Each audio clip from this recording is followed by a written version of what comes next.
ఒకప్పుడు మా చిన్నతనంలో అంటే 30-40 ఏళ్ల క్రితం కూరగాయలు అనగానే ఏంటి అసలు అప్పుడు భోజనం కోసం ఎలా చూసేవాళ్ళం ఇప్పుడు ఎలా ఆ రోజుల్లో ఎలా ఉండేదంటే కూరగాయలన్నీ ఎక్కువ మా దొడ్లోనే పండించుకునేవాళ్ళం. గడ్డి వాములు ఉంటే లేకపోతే పల్లెటూళ్ళలో మనకి గొడ్ల సావిళ్ళు ఉండే కదా, వాటి మీదకి సొరపాదులు పాకించేవాళ్ళం. కంపల్సరీగా ఆ పూరిళ్ళు ఉండే ఎక్కువ. ఈ పూరిళ్ళు సావిళ్ళ మీదకి సొరపాదు ఎక్కించేవాళ్ళు. చక్కగా ఇంతంత బారు కాసే సొరకాయలు అన్నిళ్లలో. అలానే పెద్ద పెద్ద దొడ్లు ఉండే కాబట్టి ఈ గుమ్మడికాయలు ఎక్కువగా కింద పాకించేవాళ్ళు. అట్లానే బీరకు కూడా పందిళ్ళు వేసేవాళ్ళం. దొండ బీర లాంటివన్నీ పందిళ్ళు వేసి చిక్కుడు కూడా బాగా చెట్ల మీద పాకించేవాళ్ళం. నాటు చిక్కుడు విపరీతంగా వాడేవాళ్ళం. ఇలా పోషణ అదంతా చూసేవాళ్ళం జాగ్రత్తగా. నేల చాలా బలంగా ఉండి, ముఖ్యంగా మా జిల్లా మా ఏరియాలో నేల చాలా బలంగా ఉండటం అలా చేసేవాళ్ళం. బెండ కానీ వంగేమో నారులు తీసుకొచ్చేవాళ్ళం, టమాటా నారు తెచ్చేవాళ్ళం. పచ్చిమిరకాయ చెట్లు ఆల్మోస్ట్ ఇంటి దగ్గర వేయటం లేదా నారు కానీ మన సంతల్లో కంపల్సరీగా నారు అమ్మేవాళ్ళు. ఆ నారు పెడితే పెద్ద పెద్ద దొడ్లు ఉండే కాబట్టి అటు చుట్టూ దడిగట్టి మేమే వేసుకునేవాళ్ళం. కొత్తిమీర కానీ తోటకూర కానీ పాలకూర కానీ బచ్చల కూర కానీ మెంతి కూర కానీ అన్నీ వేసేవాళ్ళం. ఆల్మోస్ట్ కూరగాయలు అన్నీ మేము పండించేవాళ్ళం. దానితోడు ఇంట్లోనే కోళ్ళు ఉండేవి, 100 కోళ్ళు ఉండేవి, లేదా 10 సంఖ్యలో కానీ నుంచి 100 దాకా. ఎవరింట్లో వాళ్ళు గుడ్లు పెట్టడం, ఆ గుడ్లు ఏరుకురావటం, లేదా చుట్టాలు వస్తే దాంట్లో ఒకటి వేసేయటం, ఆ పిల్లలు గుడ్లు పెట్టిన చోట పొద్దుగునే చూడటం, ఇదంతా చాలా ఫన్గా ఉండేది. పొదుగుతా అంటే ఆ పిల్ల గుడ్డు వచ్చిన రోజున పిల్లలందరూ గంప దగ్గర చేరి ఇలా కూర్చునేవాళ్ళం.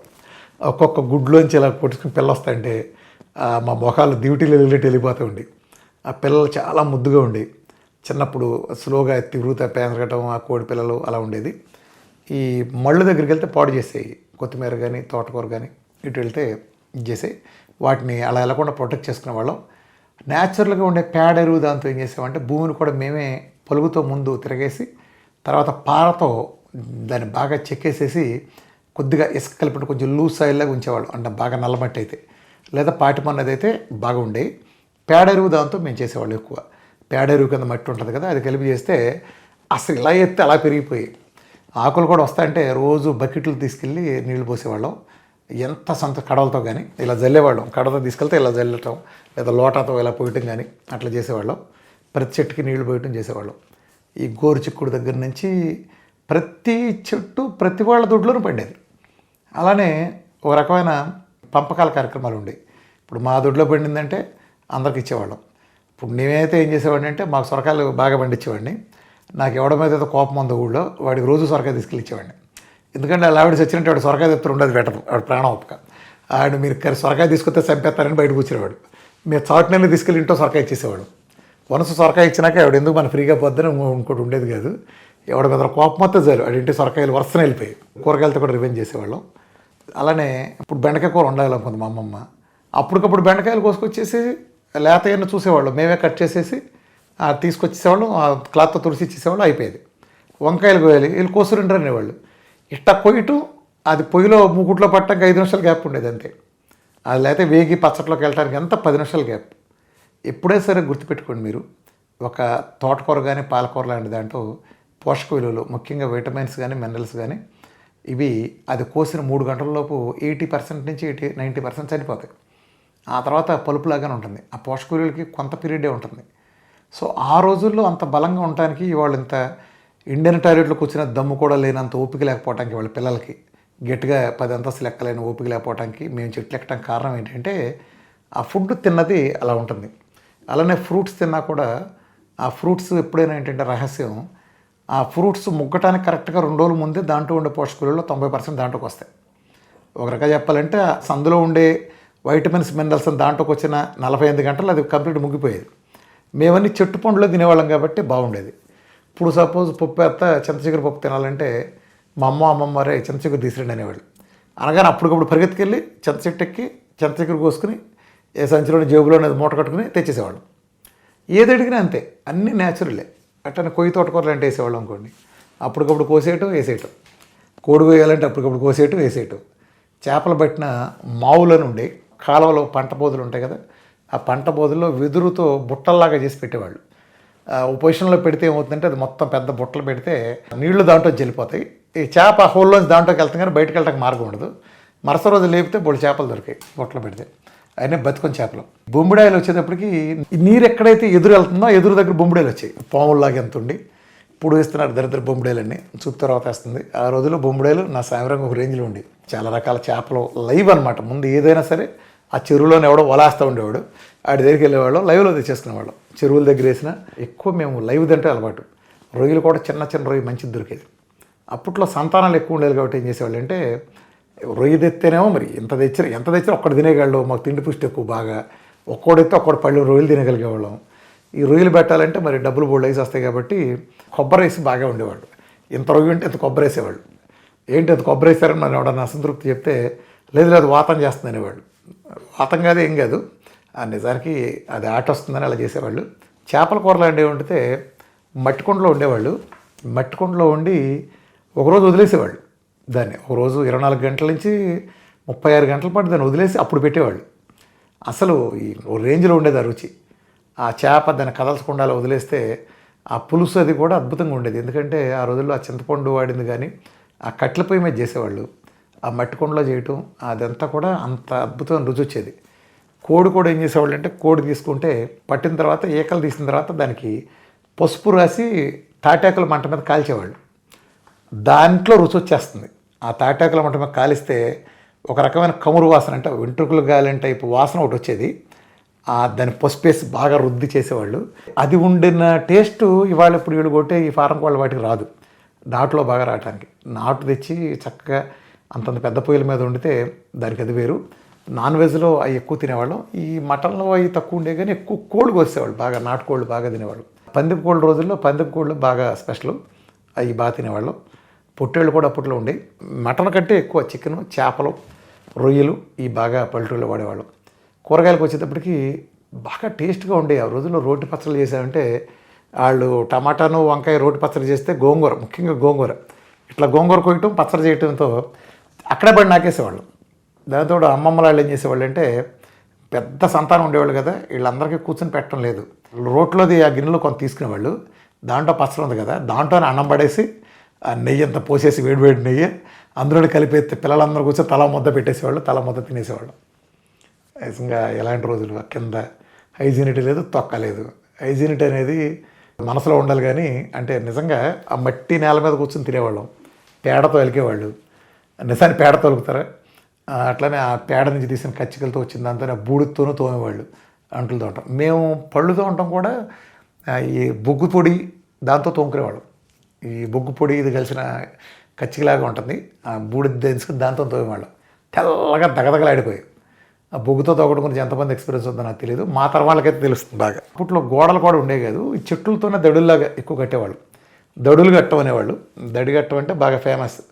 పెద్ద దడి కట్టేసేసి వాసాల పాతి లేదా చెట్లు న్యాచురల్గా వచ్చినట్టు పాతి కట్టేవాళ్ళం. దానికోసం చాలా చెట్లు అంతా తుమ్మ పంక కలెక్ట్ చేసేవాళ్ళం. ఫుడ్ ఐటమ్స్ అన్నీ కూడా ఎక్కువ ఏం చేసేవాళ్ళు అంటే, ఆ రోజుల్లో పొయ్యిలు మట్టి పొయ్యి పెట్టేవాళ్ళు, కట్టి పొలాలతో వంట చేసేవాళ్ళు. ఒక పొయ్యి ఇట్లా ఉంటే, ఈ పొయ్యి ఎలా ఉండి దాని పక్కన హోల్ ఉండి పక్కన ఇంకోటి ఉండేది. అంటే అనుబంధంగా వచ్చిన మంట కూడా దాంతో నీళ్ళు పెట్టించేవాళ్ళు. మట్టి కొండలో నీళ్లు ఉండేవి. ఇటు పక్కన ఇటు వంట చేస్తూ ఉండేవాళ్ళు.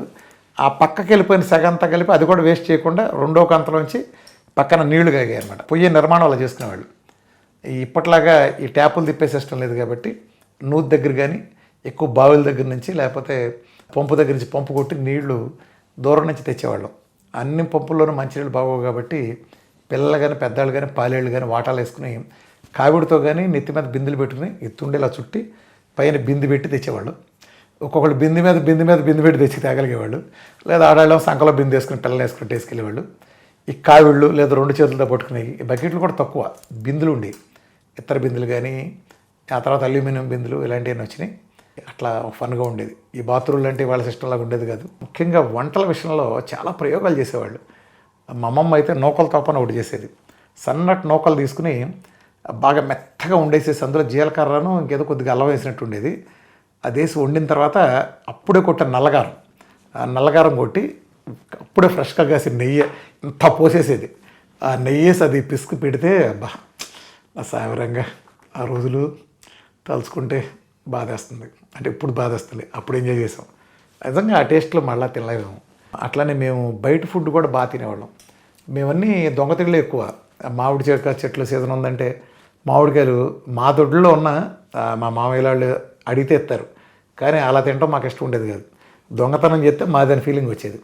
దానికోసం పెద్ద కాపలా పెట్టి బజార్ చివర ఒకడిని ఆయన వస్తున్నాడు ఎవరని, ఆయన వస్తే పాతికిస్తాడు, మేము వచ్చి 2 పోయి అసలు ఆయన మాకు పాతికి ఇచ్చేస్తాడు. అలా తీసుకుంటే రుచి ఎక్కడ వస్తుంది? అది దొంగటికి వచ్చిన రుచి ఇటు రాదు కదా. ఆ నారింజ కాయలన్నీ కాజేయటం, ఆ నారింజ కాయలు కాజేసిన తర్వాత పారిపోయేవాళ్ళం, ఎవడెంబడబడేవాళ్ళు లేడు, అలా పారిపోయేవాళ్ళం. పారిపోయి చివరికి ఒక విజయగర్వంతో ఒకసారి కూర్చుని ఆ నారింజ కాయలు కట్ చేసేవాళ్ళం.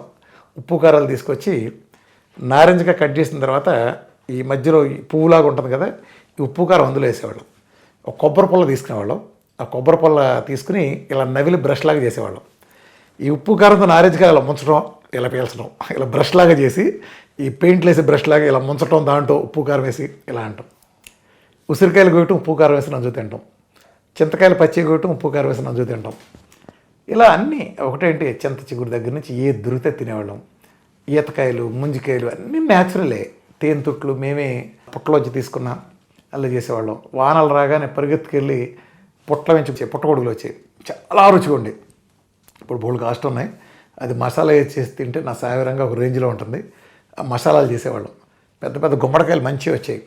ఈ శాస్త్రం పేరు చెప్పి వీళ్ళు కంపల్సరీగా అది బెల్లం వేసి పులుసులా చేసేవాళ్ళు మా కృష్ణా జిల్లాలో. మరి మిగిలిన జిల్లాలో ఎలా చేస్తారో నాకు ఐడియా లేదు.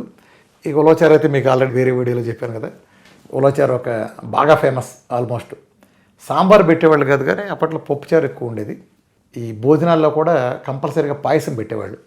ఇంతంత బారు పాల తాలికల్లాగా ఉండే పాయసాలు కానీ, లేదా చక్కెర పొంగల్ లాంటి ఇవన్నీ బాగా ఫేమస్. గారెలు వేసినా కూడా దాంతోపాటు కంపల్సరీగా కొబ్బరి చట్నీలు చాలా బాగా అద్భుతంగా తినగలిగేవాళ్ళం. ఏది చేసినా హోమ్ మేడ్, అమ్మమ్మలు చేసే బాగా ఫేమస్. పప్పలు అనేవాళ్ళం, క్యాన్లు ఉండేవి. చెక్కిడాలు, అరిసెలు, గారెలు. ఆ రోజుల్లో ఆడవాళ్ళు ఎలా చేసేవాళ్ళు అంటే చాలా ఎక్కువ క్వాంటిటీ చేసేవాళ్ళు కదా, అందుకని రోజుకు ఒకళ్ళు ఇంటి దగ్గర పెట్టుకునేవాళ్ళు. సంక్రాంతి కానీ దసరా కానీ వస్తే ఇవాళ మా ఇంటి దగ్గర ఉన్నారు, మా బజార్లో వాళ్ళంతా మా ఇంటికి వస్తారు. ఈ బాదం ఆకులు కోసి అవన్నీ మేము కోసి ఇచ్చేవాళ్ళం. ఆకుల్లో ఈ అరిసెలు చేయటం కానీ, ఆ పిండిలు చేయటం, ఇవన్నీ వాళ్ళు చేసి ఇచ్చేవాళ్ళు. అందరూ కలిపి చేసుకునేవాళ్ళు. మరుసటి రోజు ఇంకో ఇంటి షిఫ్ట్. అట్లానే చుట్టాలైనా పెళ్ళైనా అందరూ తీసుకెళ్ళివ్వటం, అలా ఐకమత్యంగా ఉండేవాళ్ళం. అంత చాలా అద్భుతంగా ఉండేది. ఆ రోజుల్లో నిజంగా ఆరోగ్యంగా ఉన్నామంటే చెట్టు నుంచి కోసినట్టు మేము తినేవాళ్ళం కాబట్టి ఆరోగ్యంగా ఉన్నాం. అన్ని రకాలు, అసలు 1-2 కాదు. మామిడికాయ పచ్చడి పట్టడం దగ్గర నుంచి చెట్టును ముగ్గేసిన కాయలు, ప్రతి ఇంట్లోనూ బొప్పాయి చెట్లు ఉండేవి. ఇవాళ నాటు బొప్పాయి మీకు కనుక గుర్తుంటే, మన మామిడి పండు ఏ పండు పనికిరాదు ప్రపంచంలో. దాని ముందు ప్రపంచంలో ఏ పండు పనికిరాదు. అలా ఉండే ఇళ్ళ దగ్గరే అన్ని రకాల చెట్లు. అసలు జామ చెట్లు ఇల్లు ఉండేది కాదు. ఇంతంతలా కాయల దగ్గర నుంచి. ఇప్పుడంటే ఏదో హైబ్రిడ్ వచ్చి తైవాన్ జామ అంటున్నారు, అట్లా రుచి ఉండదు, పసి ఉండదు. చక్కగా ఇంతంత జామకాయలు, దూరకాయలు కోసి తినేవాళ్ళం. సమ్మర్ వచ్చిందంటే సీంతంకాయలు, లడ్డాలు అనేవాళ్ళం. గడ వాసం భుజాన్ని ఒకటి వేసుకుని చివరి దానికి గడగట్టి బారు వాసల దగ్గర నుంచి వాటిని కోసేవాళ్ళం, ముగ్గుని తినేవాళ్ళం. వాటిలో మళ్ళీ చుట్టూ కాయ సెలక్షన్, ఒకటి తీయగా ఉంటుంది, ఒకటి వగరగా ఉంటుంది. అట్లా తాడి చెట్టు కూడా ముంజికాయలకి వెళ్ళినప్పుడు కూడా మా అందరికి సెలక్షన్, ఈ తెల్లకాయ బాగుంటుంది, ఈ నల్లకాయ పెద్ద ముంజి ఉంటుంది, అలా అని వివిధ దశలు అన్నీ తినేవాళ్ళం. ఉదాహరణకు ముంజికాయలు తినాలంటే ముంజికాయలు తినేవాళ్ళం. అది ముగ్గిన తర్వాత పండి రాలిపోయిన తర్వాత ఏం వాసన వచ్చేది లేదు. అది రాలిపోయిన తర్వాత దాన్ని తాటాకులు పుల్లలేసి అక్కడికక్కడ రాళ్ళు పెట్టి దాన్ని పెట్టి కాల్చేవాళ్ళం. కాలిస్తే అసలు ఏముండేది, అది దాంట్లో కొత్తివని ఒకటి ఉండేది. అంటే తాటికాయ గింజ ఉన్నది కాకుండా గింజలాగా ఉన్నట్టుగా ఎంత ఉండేది, అది మెత్తన కండ అనమాట. అది తింటే దానికోసం ఎగబడేవాళ్ళం, కాల్చుకునేవాళ్ళం. చాలా తీగా ఉండేవన్నీ. అంతా న్యాచురల్స్. అక్కడిక్కడ కాయలు ఎరుకు రావటం, ఇచ్చేయటం, లేదా తర్వాత తేగలు, ఆ తేగలు కొట్టిన బుర్రలోంచి కొట్టిన తినేది ప్రతిదీ. అట్లానే తాడి చెట్టు కొట్టేస్తే దాని మధ్యలో ఉండే ఆ మొవ్వులాగా ఉంటుంది, మధ్యలో ఉంటుంది, సెంటర్లో ఉండేది. అరటి చెట్టు బోధులో కానీ తాడి చెట్టులో కానీ మధ్యలో ఉండేది కూడా అది తీసుకు తినేవాళ్ళం. అంతా సరే, కళ్ళు తాగేవాళ్ళు, బొడమని తాగేవాళ్ళు, మేము తాగేవాళ్ళం కాదు, కానీ అసలు చెట్టుని పూర్తిగా ఉపయోగించుకునేవాళ్ళం అన్ని స్టేజ్ల్లోనూ. పచ్చి సీంతంకాయలు ఉంటేనే వాటిని కూరలు ఉండేవాళ్ళు, ముగ్గురు ఉంటేనే తినేవాళ్ళం, ఒకరు ఉంటే కూర పడేవాళ్ళు. అలా అన్నీ చింతకాయతో పచ్చడి చేయటం, తొక్కుడు పచ్చడి చేయటం, నిలవ పచ్చడి చేయటం. అసలు నిలవ పచ్చడి, గోంగూర పచ్చడి, వంకాయ, దోసకాయ అన్నీ ప్రతిరోజు రోటి పచ్చడి ఉండేది. కమ్మగా ఎంత నెయ్యి వేసుకుని దాంతో నల్లగారం, సున్నుగారం, నువ్వుల కారం అన్నీ చేసేవాళ్ళు. ఈ సున్నుండలు తినాలంటే పిల్లలకి ఏం పెట్టేవాళ్ళు అంటే వేరుశనగ పప్పులు వేయించి ఉండేవి, దాంతోపాటు బెల్లం ఇచ్చేవాళ్ళు. ఆ పప్పు పోల్చుకుని వాళ్ళు తినటం, ఓ బెల్లం మొక్క కొరుక్కుంటాం, లేదా బెల్లంతో వేరుశనగ ఉండలు చేసేవాళ్ళు. మిఠాయిలు కానీ బూందీ మిఠాయిలు ఇలాంటి ఫేమస్. చెక్కిడాలు, చెకోడీలు, కజ్జికాయలు లాంటివి బాగా చేసేవాళ్ళు ఇంటి దగ్గర. ఎన్ని హోమ్ ఫుడ్స్ ఇంటి దగ్గర అవటం వలన ఏ అనారోగ్యం వచ్చేది కాదు. గానగ కూడా లోకల్ ఊళ్ళో ఎద్దు గానగ లాంటివి ఉంటాయి, పిల్లల పరిగెత్తుకెళ్ళి గింజలు తీసుకెళ్ళి మేము పట్టించుకునేవాళ్ళం. పచారి కొట్టుకెళ్ళి ఆ మిఠాయి జిలేబీ, నాకు కొంచెం గోల్డ్ స్పాటు, అయితే నిమ్మకాయ సోడా రోజు సాయంత్రం కల్లా కయ్యన మోగేది నిమ్మకాయ సోడా దూరం నుంచి. అక్కడి నుంచి కయ్య అనగానే మేమంతా హుషారుగా బయటకు వచ్చేవాళ్ళం. బయటకు వచ్చి కంపల్సరీ ఒకటో రెండు నిమ్మకాయల సోడాలు తాగితే హాయిగా ఉండేది, అందరూ తాగేవాళ్ళు. నిజంగా అద్భుతమైన లైఫ్ అనుభవించాం. ఫుడ్ విషయంలో ఒక స్వర్ణయుగం. ఎందుకంటే ఆ రోజంతా నాటు ప్రాసెస్ న్యాచురల్ ఉండటం వలన ఇప్పుడు ఆ రుచులు ఇన్ని చేసినా ఎన్ని ఫ్లేవర్లు పెట్టినా 5 స్టార్ హోటల్ డిష్లు ఉన్నా ఏం లేదు. మేము ఆ రోజుల్లో ఒక చికెన్ పులుసుకే బాగా బంగారం భగవద్గీతలాగా ఫీల్ అయ్యేవాళ్ళం, పెద్ద అద్భుతంలాగా ఫీల్ అయ్యేవాళ్ళం. ఇక్కడలాగా రోస్ట్లు ఇన్ని పేర్లు ఇవాళ ఉండే మెనూల పేర్లు అయ్యి అసలు మాకు తెలియని కూడా తెలియదు. హోటల్లో కూడా ఏముండే కాదు. ఏదో మహా అయితే ఎప్పుడైనా ఒక ఆదివారం ఎప్పుడైనా పలవా వేస్తారంటే తినేవాళ్ళం, అంత తప్ప ముస్లింల పెళ్ళిళ్ళకి అయితే మాత్రం వదలకుండా వెళ్ళేవాళ్ళం. వాళ్ళు చాలా బాగా చేస్తారు అప్పుడు ఇప్పటికి కూడా. అట్లా మా ఫుడ్ హ్యాబిట్స్ అని అలా ఉన్నాయి. ఇవాళ ఫుడ్ హ్యాబిట్స్ గురించి ఎంత తక్కువ చెప్పుకుంటే అంత మంచిది. ఎప్పుడైతే ఆ ప్యాకెట్ నిల్వ ఉంచే ఫుడ్స్ వచ్చినాయో, రెడీమేడ్ వచ్చినాయో, ఎప్పుడైతే ఫ్రిడ్జ్ వచ్చిందో అప్పటి నుంచే ఆర్టిఫిషియల్ రుచులు తాత్కాలికం తప్ప మనిషికి ఆరోగ్యాన్ని ఇస్తా అద్భుతమైన రుచి ఇచ్చే ఐటమ్స్ అన్నీ పోయినాయి. ఆ స్వర్ణయుగులను మాకు తెలుసు. మాకు ఏ కోటింగ్ లేవు, ఏదీ లేదు, అన్నీ న్యాచురలే కంప్లీట్. చేలో పండిని మొత్తం తెచ్చుకుని అలా చేయటం. అలానే పెసలు కానీ మినపకాయలు ఉంటే చేలోనే కాల్చుకుని తినేవాళ్ళం. వేరుశనగ పప్పులు మేమే ఉడకబెట్టి తినేవాళ్ళం. చెరువులోనూ అట్లా చేపలు పట్టి మట్టి కొండలో గేదెల మల్లెటానికి వెళ్ళి గేదెలు తీసుకుంటాకి వెళ్ళి పని ఏమంది గేదెల పక్కన తిరిగి మేము చేపలు పట్టేవాళ్ళం రకరకాలుగా. ఒక గుంటలో నీళ్ళని తోడే చేపలు పట్టేవాళ్ళం, లేదా గేలం వేసి పట్టేవాళ్ళం, లేదా వల్ల పెద్ద వేసేవాళ్ళం కాదు కానీ ప్రొఫెషనల్స్ వేస్తారు, ఎట్ట కూడా పట్టేవాళ్ళం. అవి కట్ చేసుకుని మేమే ఒకడు ఉప్పు తెచ్చేవాడు, ఒకడు కారం తెచ్చేవాడు, ఒక ఆయిల్ తెచ్చేవాడు, ఒక కల్లుకుండ ఒకటి కాజేసేవాళ్ళం. అది పెట్టి రాళ్ళు పోసేసి తాటాకులు తెచ్చి మంటేసి కూర వండు తింటే నా సావిరంగా ఆ త్రిల్లే వేరు. పొలాల్లో కూర్చుని అలా తింటే భోజనం కూడా అయిపోయేది. శుభ్రంగా తినేసి చక్కగా వచ్చేవాళ్ళం.